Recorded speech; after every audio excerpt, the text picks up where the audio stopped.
So hope everybody had a wonderful holiday and had nice meetings with your advisory councils last month. We'll talk about that in a second. Basically, here's today's agenda. One thing we want to do at this point, as we have done every month, is just go back through the process again and kind of look at where we are this month and what we've completed in the month before, and then talk about what's coming up in terms of activities this month. This time, I really liked how last month we started doing a little bit of the school-to-school sharing. So I'm going to ask each of you, each school, if you would just give us a 1-minute update on what's been happening with your Redesign School Counseling process. Maybe a little bit about your last advisory council meeting, some highlights or some challenges that you had. So just kind of be thinking about that. Probably in a few minutes I'll be asking you to do that. And then also we'll look over prepping for this month's meeting.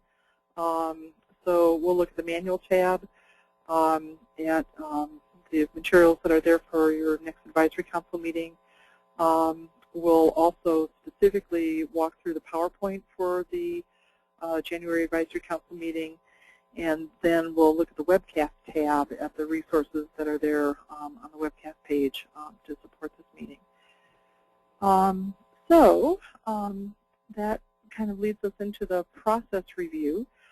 And just kind of remembering where we've been, the very first thing we did to get started was to get organized. You put together a school counseling advisory council that consisted of community people and school people and students, and got them all ready to go so that they could provide you input on the design of your school counseling program from lots of different perspectives. Then you had your first meeting with the advisory council, and at that meeting you did an introduction to school counseling. One of the main purposes of that meeting was just to get the vocabulary down so that when you said guidance and when you said counseling, people knew what you were talking about. Then we also looked at that meeting at creating benefits of school counseling from the perspective of the people that are on your advisory council. Then the next step was to look at establishing the dream that you have for kids in your community, and how school counseling in the dream world supports your dream for kids. And so you went back to your advisory council for meeting 2, and you brought them together and created a vision or a dream, a pie-in-the-sky lofty dream that you have for kids in your school and specifically your school counseling program. Then the next thing that we started working on, which we actually did last month and we're going to continue this month, is to work at identifying your students' needs. And we talked about identifying needs at several different levels. Their academic needs and the choices that they're making, where they're making maybe not the best choices in the world, where you want to make some changes there. And then this month we're going to talk about the guidance and counseling needs. So this is kind of a schematic of what I just explained, where we started out looking at what are the needs that your students have in terms of achievement. And last month you came up with a prioritized list of areas where you wanted your students to be proficient in terms of academic achievement. And then you also looked at data that helped you understand the choices that kids make that support or don't support academic achievement. And you prioritized a list of choices that kids were making that you felt were important for your school counseling program to address.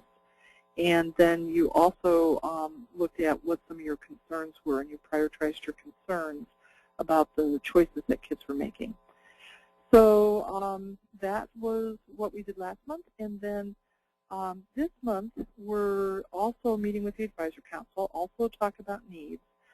But this time we're talking about if we want the kids to make the choices that you defined last month, what are the guidance standards or guidance indicators that the students need to master, and what are the counseling needs that kids have that kids would need to address. The idea is that if kids understand and have mastered guidance indicators, and if they're free from counseling needs, social personal needs, that kids will be able to make good choices that support high academic achievement. So that's kind of where we are this month, is we're going to the next step and looking at student needs. Then out of these two meetings, the products of last month's meeting and this month's meeting are these 4 posters that turn into charts that the computer will spit out that list your achievement priorities, your student choices priorities, your guidance priorities, and your counseling priorities. And again, we talked last month about how your school counseling program probably is not going to be able to address all of these areas, but at least we know kind of where we want to go. If we had all the time and all the resources in the world, we would address all of these things. Because we don't have all the time and resources in the world, the next step is to work at expanding your resources, and that's what we'll do at meeting 5. We'll come back at that meeting and look at resource data, and we'll also look at resource goals. So at this step, we're trying to expand your resources as much as we can, because, let me go back a couple steps, if we can expand your resources a lot, we'll get to pick off a lot more things off of these priority lists that your school counseling program will be able to address. So it's really to everybody's benefit to expand those resources. And we think that your advisory council at this point will be just eager to help you expand your resources, time, funding, energy, so that you can tackle as many things on that list as you possibly can. So meeting 5 is in February. We'll look at expanding resources. And then our next step is to set goals. So we'll come back, and at this meeting we're saying, okay, here's all the priorities we have, way too many. Here's how much time and energy we have. Now what's realistic? What goals can we set for our program that we can meet? So at this point, we're no longer asking school counselors to be everything to everyone and to address everything at a moment's notice. We're making our programs very realistic. We're saying, here's all the things we would like to happen. Here's how much time and energy we have. Now what can we realistically tackle? And we'll set student goals in all 4 of those areas, specific student goals for achievement, for student choices, for guidance, and for counseling. And that's what we'll commit to making happen through our school counseling program. So at that point then, our next step is to establish activities, and we'll come back into meeting 7 with your advisory council, and we'll talk with them about how a lot of the activities probably are going to address the goals that you come up with. So most of your activities, my guess, will be keepers.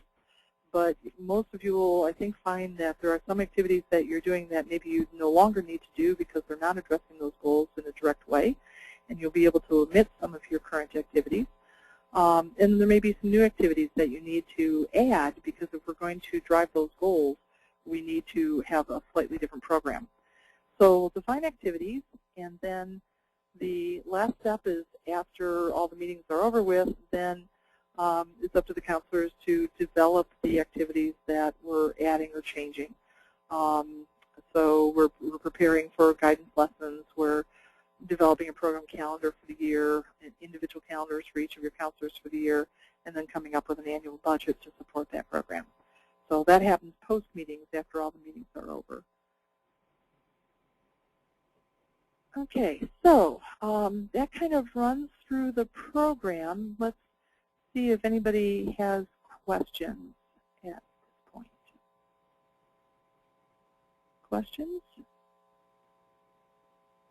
Okay. Yes, go ahead. I have a question about the last meeting, and I don't know if I should ask you now or later. Now's fine. Okay. I'm sorry, who is this? This is Samantha from Creekside. Okay, Samantha. I am behind one meeting. We're having our December meeting tomorrow. Okay. And I already asked Linda about this somewhat, but I'm at the elementary level, and the last meeting we were supposed to talk about student achievement data and student choice data. For the elementary level, what is the student choice data? It's the choices that kids make that support achievement at the elementary level. So it could be their choice to pay attention in class, or their choice to bring their materials to class. At the elementary level, it's a little bit difficult to talk about because especially with the younger kids, K2, a lot of what happens that supports their academic achievement are not choices that the kids make, but it's choices that their parents make. You know, the parents are responsible for getting them to school and for making sure that they're prepared. But even so, there are choices that kids make. You know, do they choose to participate in class? Do they choose to ask for help when they're confused? Do they choose to seek an adult's help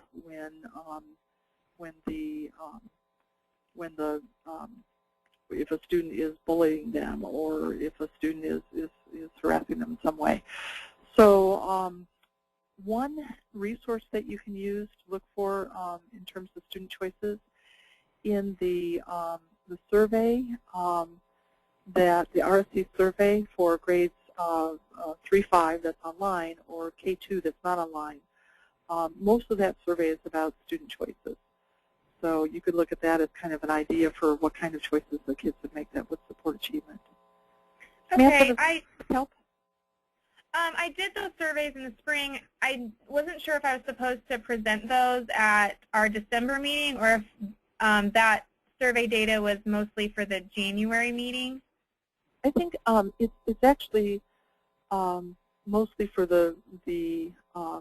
for this meeting, because that survey data you're going to use. You're going to have people look at to help you come up with areas choices that they want to make sure that your counseling program addresses.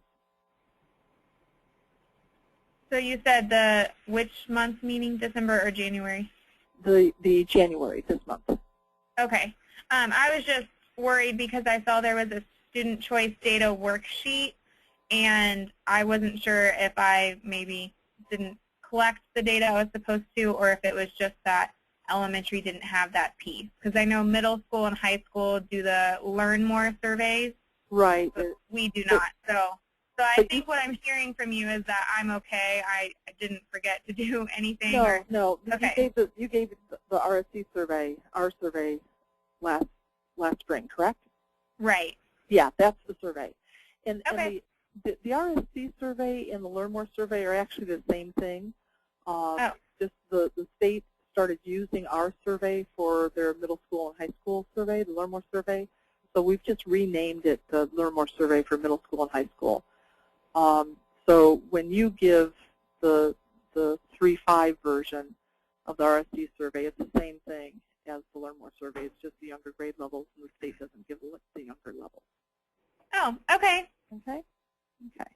Thank you. Okay, so that, go ahead. My perspective, David Campbell. I mean, I did go ahead and take a look at attendance rates in terms of student choice, which is out there on the DOE website. And then I'm also looking through our school improvement plan. There's some student choice data there that I may or may not include.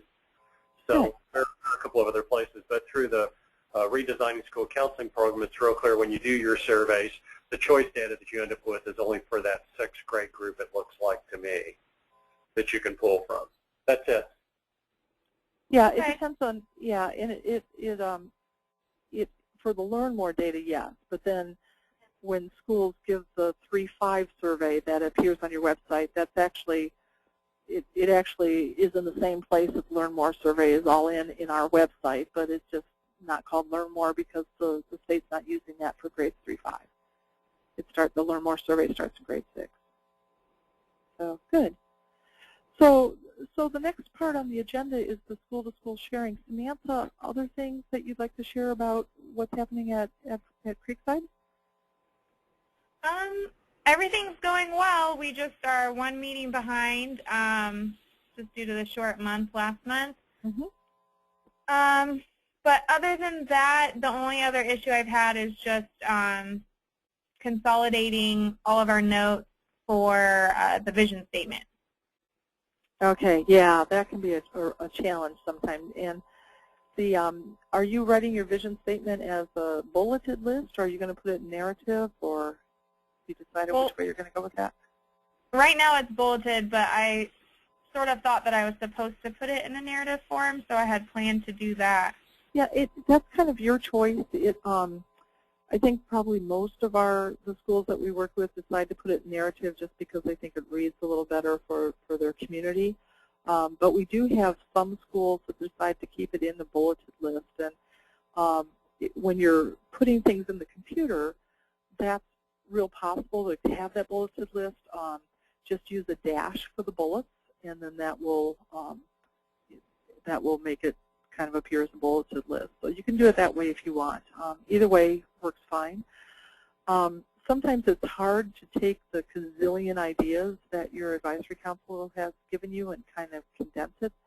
I think that's a challenge because you don't want to condense it so much that people can't see their input in your vision statement. But on the other hand, if you included every word that every person said, you'd have a document that was a gazillion pages long. So, but the more that you can include using people's actual words, I think the more buy-in you get down the road in terms of input, but also in terms of attendance at your meetings, because they realized that what they said was important and you were able to capture it.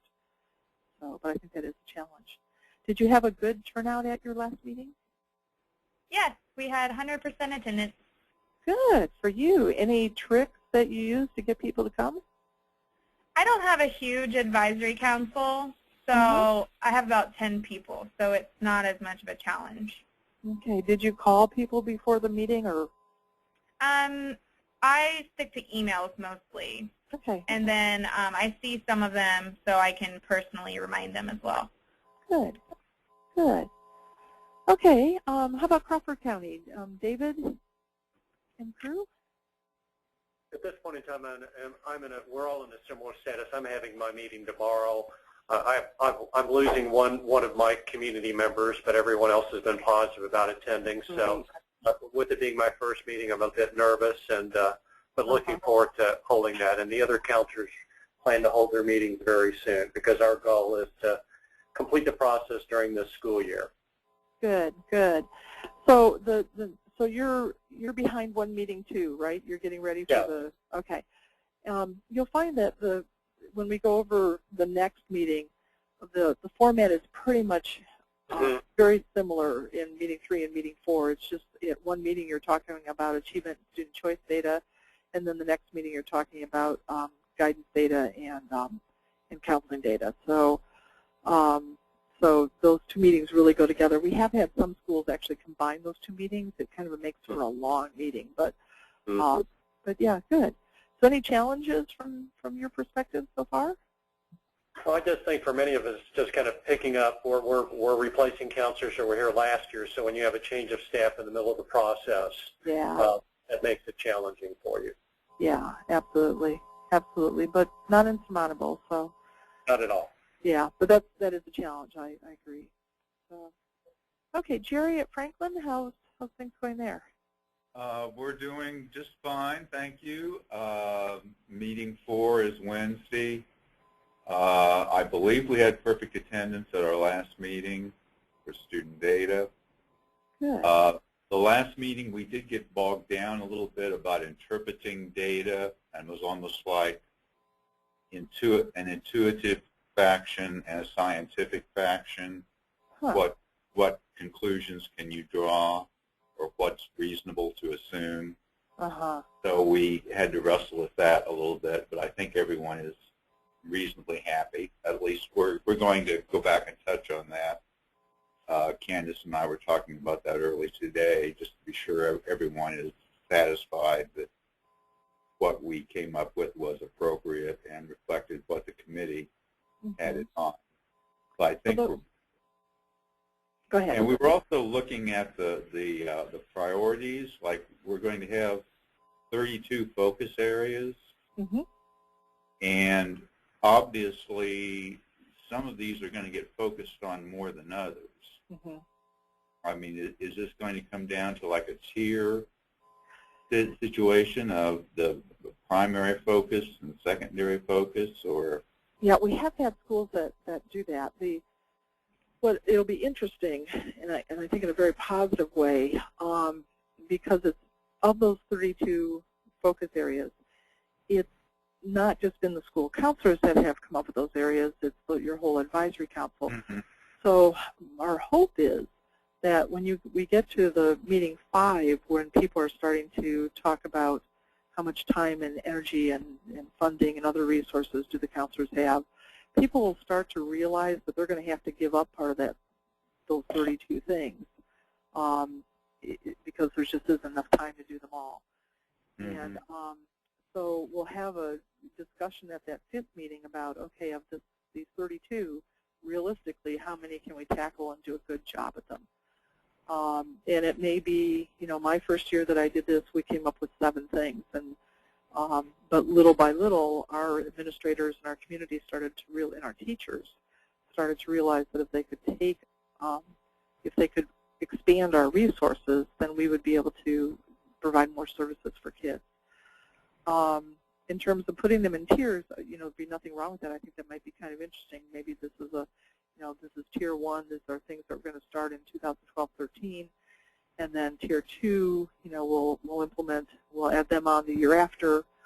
I think that'd be exciting. We were just kind of figuring out how to take on this beast and actually do what we're supposed to be doing. Well, that's one of the reasons why I think that 5th meeting is so important, because my guess is probably up to now, if people listed those 32 things, they probably thought that you should be doing those 32 things and that you should be responsible and accountable for doing those 32 things.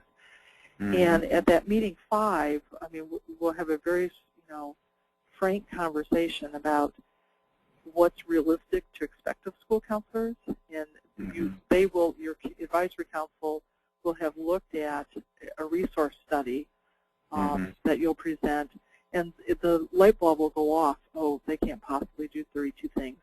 And so what you'll come out of that meeting with is a realistic expectation, instead of expecting the counseling program to do everything possible in the world. We'll narrow it down to something that it's reasonable to hold you accountable for.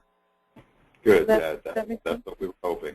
Yeah, and that's in my own practice. I really love that, because my community just thought we were going to find a scholarship for every student. We were going to fix every broken family. It was they just had expectations that were just way too great. But when we were finally able to get everything in front of the community, then they were the ones that said, "Oh my gosh, we're expecting way too much for our counselors. Let's get this reasonable." And then together we narrowed it down. And then the agreement was that we made that we would be accountable for. I had no problems being accountable for that with hard mm-hmm. work, because it was something that was realistic. That's it. Because if we say it, we wanted to be doing it, but we just right. wondred how we were going to be doing it. Yeah. Right. Yeah. And if we say we're going to do it, and then we do it, 1, we get to feel great. 2, kids have benefited. But 3, there's that accountability piece where your principal and the school board or whoever, they know, okay, this is what they were going to accomplish, and look, they did it. So okay, that sounds good. Yeah, that's very helpful. Thank you. Good. Kate, how about you? We've just been kind of struggling because we haven't been able to get the webinars and be able to find those to kind of go over what we need to know. So I just learned about where to find the data today. So we are kind of a half a meeting behind because we had to combine 1.5 meetings.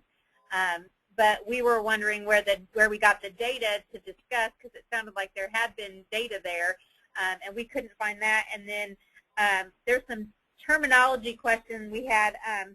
There's notes about the guidance indicators. Are those the state standards? Is that what that means? Or that's probably a dumb question, but no, that's not a dumb question at all. The answer to your question is yes and no. How's that for clarity?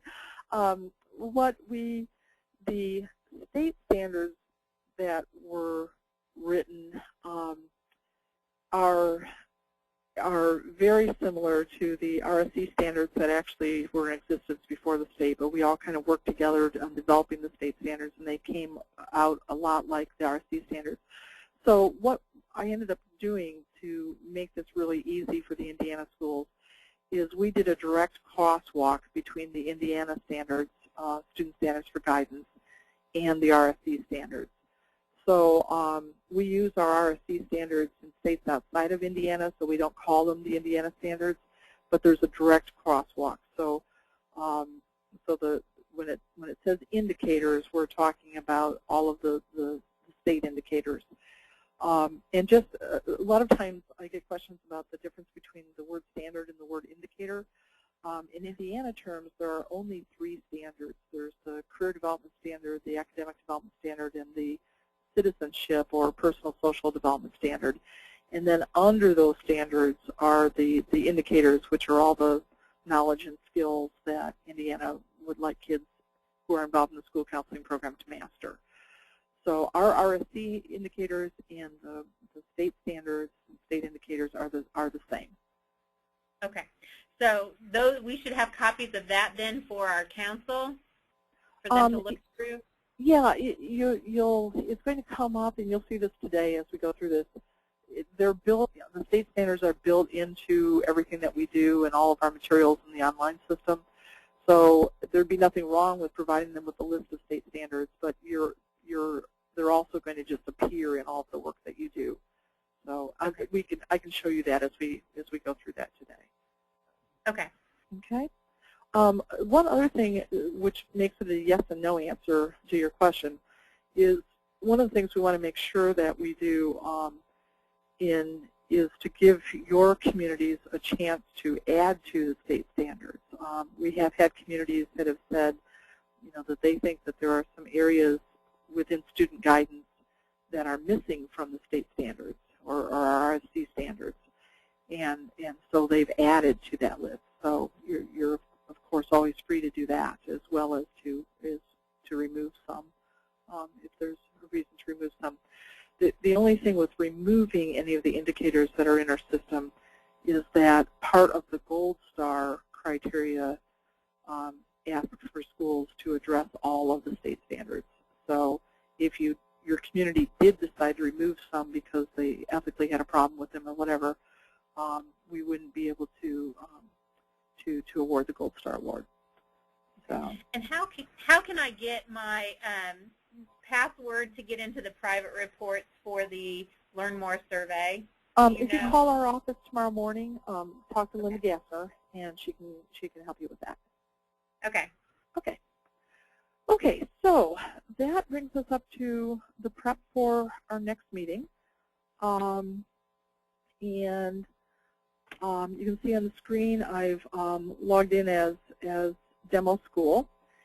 And I'm going to start out with the Manual tab. So I'm coming down here to Manual. And let's see here. I'm going to scroll down to Meeting 4. And the first thing I'm going to open is just to go over the agenda real quickly with you. Okay, here is the agenda for Meeting 4. You can see it's very much like Meeting 3, so it's just welcome, reviewing the process, going over today's tasks. Then we're going to look at the guidance data that our system will spit out. All of that guidance data is from the surveys that you did online last spring. And then your advisory council will come up with your focus areas. What areas do you want the school counseling program to focus on? And then from that group of indicators, which are the ones that you're concerned about that you really want to tackle next year in more depth than you have in the past. And then same thing, you will then move to counseling data. This data is also from the survey from last year. And you'll look over the students' counseling needs and identify focus areas, and then identify, whoops, there's a typo, I'll change that, identify the concerns. So that's the agenda. Then, this is a PowerPoint presentation. I've adjusted this a little bit. I've added some slides that for our presentation today. So I'm going to open that up from down here. And let me just fly through this. Okay, so this is the presentation that you're doing with your advisory council in for your fourth meeting, which would happen in January, February. And first thing we're doing is reviewing the process. And let's see here if I can do this a little easier here. There we go. So I'm not going to talk about this because we've already talked about it today, but we were just going over the process and reminding people where we are in the process for meeting 4. We're going over a pyramid of what we're trying to do.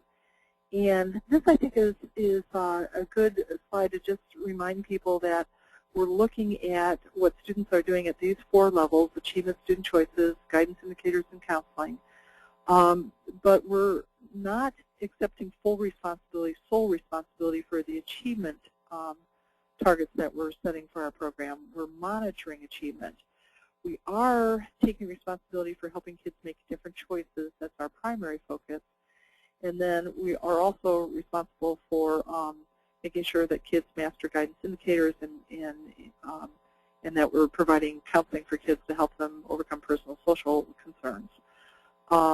So I think it's just kind of good to kind of go over the data again. And then just a review of what we did at the last meeting. So we brainstormed in the academic data and came up with academic areas that are going to serve as the focus of the counseling program, and then identified which areas concern us.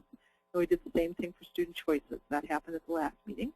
And then today is basically the same thing, except we're going to be looking at guidance data, deciding what we want to be the focus of our, the guidance focus of our school counseling program, and then which indicators concern us, and then same thing in counseling. Which counseling areas do we want to serve as the focus of our program, and then which counseling areas concern us. This slide helps us talk about how we're going to express guidance and counseling data. So guidance data is pretty straightforward. We have choices that we want kids to make. Those are the benchmarks. And then we have which students we want to make those choices, and then the realistic percentage of students that we want to make that choice. So in this guidance program, for example, one of the data statements might be that 100% of all 6th graders have identified their How and Career Code, or 100% of all 8th graders have created a 4-year course plan, or 100% of all 12th graders have completed a post-secondary application.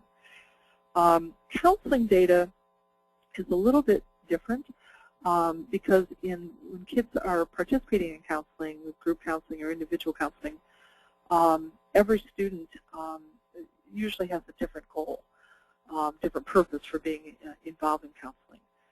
So I tend to, in my program, always use the first target, that I would say a certain percentage of students who are involved in individual or group counseling would meet a personal goal. And then when I was doing group counseling or even individual counseling, we'd always start out the initial sessions of counseling with identifying why the student was there and what their goal was for counseling and how we would know when that goal had been reached. So we might have 10 different students with 10 different goals, but then we can say of those 10, what percentage met their goal. Another example is just to kind of specify the program. So in the last one, there are 100% of students involved in crisis counseling will describe multiple options for support. Or it might be 100% of the students involved in group counseling for aggressive girls, physically aggressive girls, would be able to demonstrate assertiveness, assertive behaviors.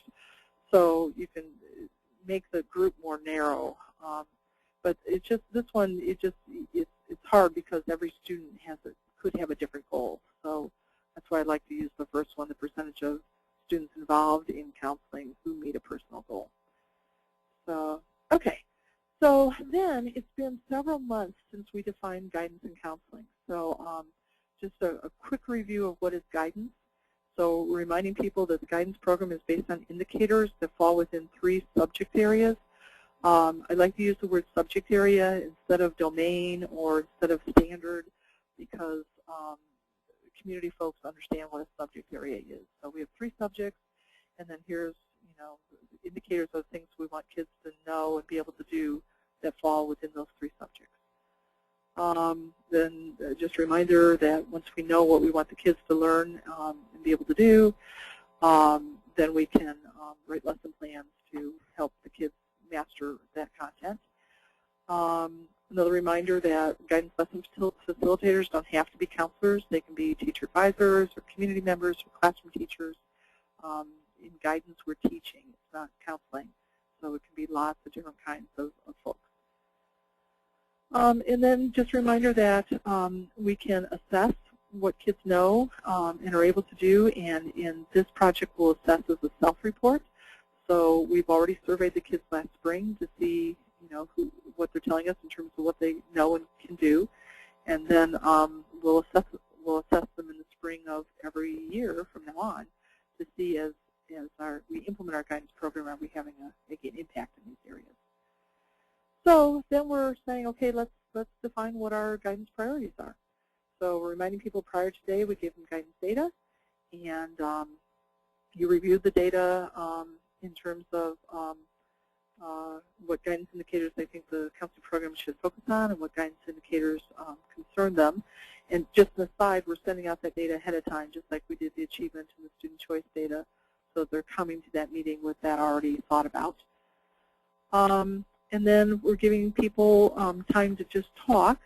What guidance indicators do they think that the counseling program should focus on? And so we're just chat time. I think in the agenda we've got like 20 minutes for that. And then we're going to an Instagraph, and the Instagraph this time looks like this. And it's a little bit different than the achievement and student choice Instagraph, or this is the achievement Instagraph, because we didn't have these predefined in the Instagraph. This time we've given a few code words for each of the items that are in the survey, which also align with the RSC indicators and also align with the Indiana Student Standards for Guidance. So if you were to get out the Student Standards for Guidance and read down here, the Indiana Student Standards for Guidance, this would be like a title for each of those standards. So after people have had a time to chat, we're just asking them to come and to put sticky dots or X's above a third of the indicators that they think should be included in the program. So there's a blow up, and there's, oops, well, just to show you how the dots go on, just a reminder that as people are doing those sticky dots, they put their sticky dot on the one that's above the one from before, and that builds the Instagraph and will help you see and them see where their priority areas are in terms of the student, the guidance standards, guidance indicators. So then we're saying, okay, of all these guidance indicators, we know kind of now which ones do we think should be in the program should address, but are there any that we're really concerned about? So this time they're looking at what they're concerned about, and again we're building the Instagraph, but after building it up to show what we think should be included in the program, now we're going to build our concerns down. So again, we're just using the same Instagraphs, but the things that we're concerned about, we're going to build down. The things that we think should be included in the program, we're going to build up. Okay, now, one of the nice things I think in the guidance data is that the guidance data also includes disaggregated data. So you'll be able to see, do your low-income kids have the same guidance needs as your affluent kids? Do students of color have the same guidance needs as your white kids. You'll also be able to see grade levels. So your 8th graders have the same guidance needs as your 6th graders. So what we want to do this time is there's another Instagraph, and we're just asking the group, as you looked over all that disaggregated data, are there student groups who have more guidance needs than others? And if your school is like most that we've worked with, you'll see that your low-income kids and your students of color tend to make choices and have less guidance knowledge than their peers. So again, this Instagraph works just the same. They say, okay, are there groups that we want to make sure that our program addresses, that maybe Hispanic students or 8th graders or whatever, and then so they'll build that Instagraph up. And then are there groups that we're extremely concerned about that we think that we really need to provide additional guidance or guidance in a way that those students can hear differently to specific student groups that we're concerned about, and we'll build that graph down. So that's really kind of I think this is an interesting activity. In education, we've talked a lot about achievement gaps. The more and more that we do this work, we are seeing lots of evidence that there are guidance gaps. I know in my own practice it really made me think about, do I give the same guidance messages to students in all grade levels appropriately, age level appropriate? Do I give the same guidance messages to my low-income students that I do to my affluent kids? It really made me think about how I provide guidance in the messages that I give. So I think this will be an interesting discussion for you. Okay, so that's it for the guidance. Then we get to the counseling, and I'm just going to fly through these slides, but this is the same presentation that we did several months ago. We're just reminding people what all the issues that kids bring to the school, student assistance team, different levels of interventions, and then we'll do the same thing with counseling priorities. They've looked over counseling data. We're giving them time to talk about what jumped out at them when they looked at that data. Then we're building an Instagraph of, what should the counseling program address. And this time, though, we're not starting out with any state standards, state needs. So we have to fill this in. So if someone says, we think that the program should address the percentage of students who say they're being bullied, or the percentage of students who say they're depressed, or the percentage of students who have family issues. And then, so you'll need to write in, as people report out, you'll need to write in this middle section of the Instagraph, and then you'll build what should the program focus on up above, and then what are we concerned about below. Okay, then I went through that. That's going down, and then same thing with the counseling gaps.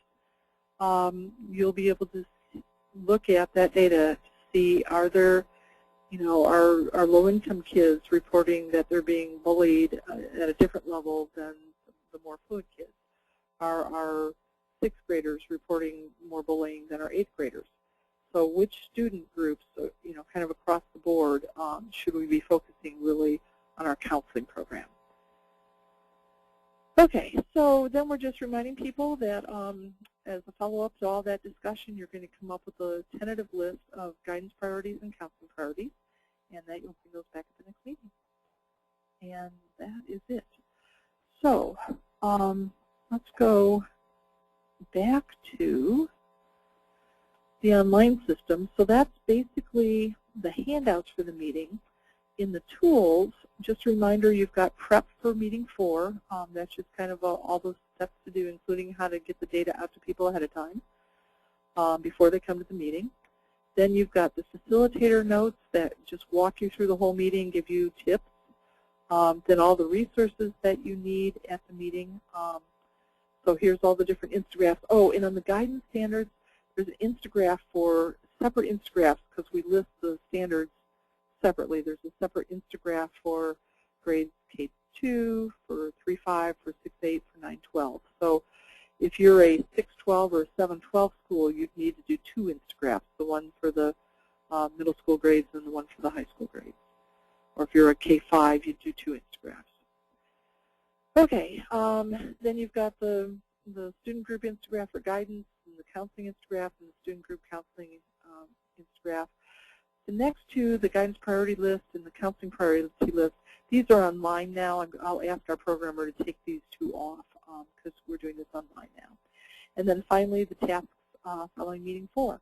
And that just kind of reminds you what to do after your meeting to get everything kind of closed up and to get your minutes done and minutes sent out to people and what to put online, that kind of stuff. Okay, so that's the walkthrough of the meeting. Again, any questions before I go on and look at real quickly, the webcast page? Bruce, anybody have hands up or questions that have come in? Nope. Okay. Okay, then the last thing is to look at the webcast meeting, and I think it was Kate, you mentioned that you hadn't been able to find things, but here is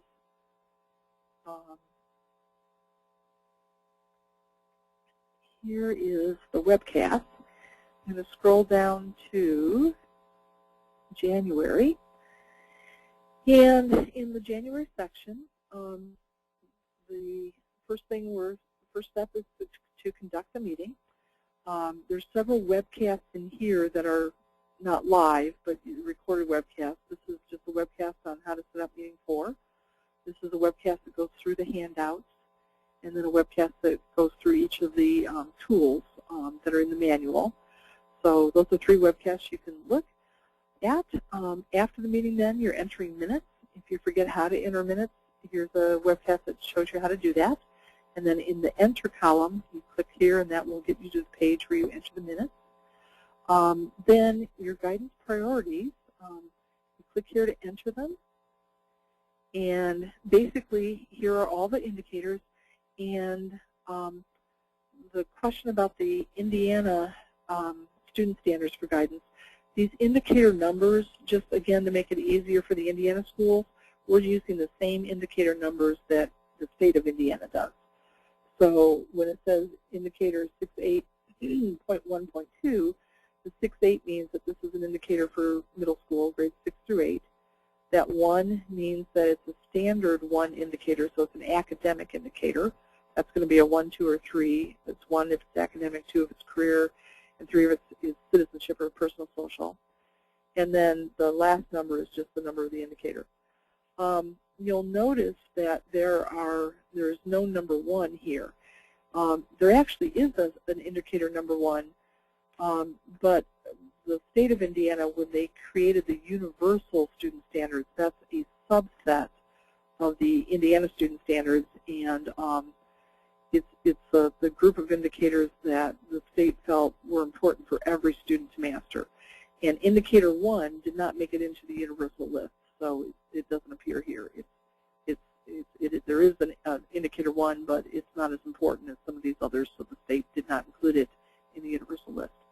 So here's the indicator, here's the student group, here's the grade level, who can, and the benchmark, and then the current percent would come off of your survey, and then the emphasis is if this got a lot of votes on your Instagraph, you would say, okay, this is a high emphasis, medium emphasis, or low.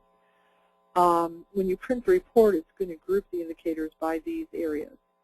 So this is kind of the question that I think David was asking earlier. When you get this out, your group may decide, okay, we're just going to really hit the high indicators, the ones that we ranked high next year. Or you may, a lot of you I think are going to find out that a lot of these indicators you're already hitting. So, you know, you might mark a lot of them high, but you can do a lot of them because you're already doing them. So, okay. So that is, go back to the webcast. So that's how to get those in. Oops, where's January? That's how to get those in. And then the last thing we want you to do in January is to enter all of the non-program activities that you do. We're going to need that for the February meeting, and so we'd like you to do that now to get ready for February. There's a demo here on how to enter them, and also a reminder of what non-program is. So just to remember, a non-program activity is something that does not help kids master a guidance indicator, nor do they help the students overcome a personal social problem that's interfering with learning. So when you're doing hall duty or attendance or book rental, those are great activities. Somebody's got to do them, but they're just not school counseling activities. So a non-program, to enter them, you just click on Enter Edit, and it's really simple. You're just in Program Activities. We're going to create an activity. I'm going to click that. There we go. So you're going to say, let's see, you're going to say hall duty. And then you're going to describe that. So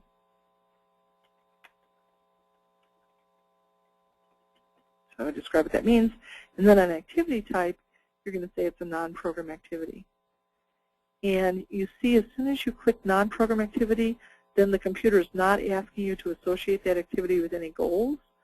It's not, it doesn't address a specific grade level, so all of this you don't have to enter. And then the next section asks you, when do you do this? So, you know, it's every month, just click every month. Then on the person responsible for that activity,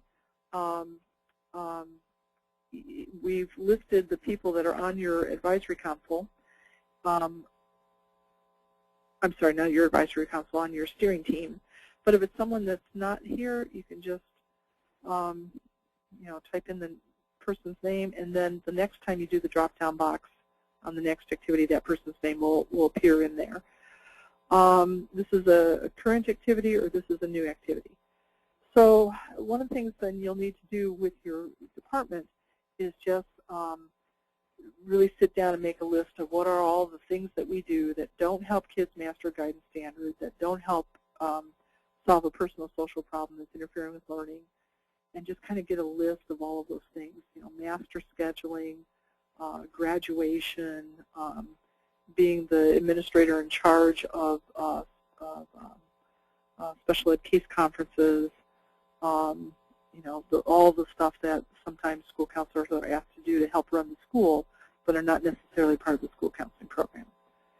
So at the bottom, you can save. You can save and add a new activity. You can save and return to the activities page, or you can delete the activity.